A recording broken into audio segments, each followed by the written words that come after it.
మేము వాడిని రాయనియండి, మీడియాకు కూడా ఒకరు తీసుకొని చూపిస్తాం, తప్పేం లేదు. మీడియాకు ఉన్నటువంటి అనుమానాలు కూడా మేము ఖచ్చితంగా ఒకసారి మా టీటీడీ చైర్మన్ గారితో ఈవో గారితో మాట్లాడిన తర్వాత మేము కూడా పూర్తి ఆధారాలు మీ ముందు పెడతాం.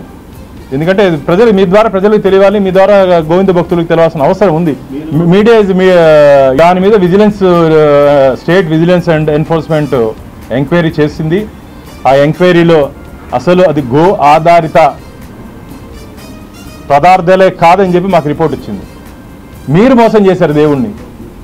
మీరు టీటీడీ చరిత్రలో కైండ్కి ఇచ్చినటువంటి వస్తువుగా ఇచ్చినటువంటి ఏ వస్తువు కన్నా సరే టీటీడీ డోనార్ బుక్స్ ఇవ్వదండి.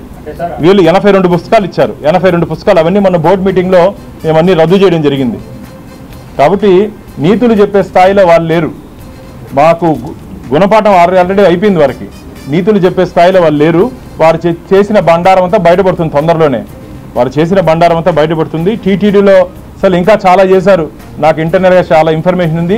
భక్తుల మనోభావాన్ని గౌరవించి టీటీడీ ధర్మకర్తల మండలి సభ్యుడిగా జయ విజయ్ దగ్గర ప్రమాణం చేశాను. కాబట్టి కొన్ని విషయాలు మీడియా వాళ్ళతో కూడా, కుటుంబ సభ్యులతో కూడా షేర్ చేసుకునే విషయాలు చాలా ఉన్నాయి.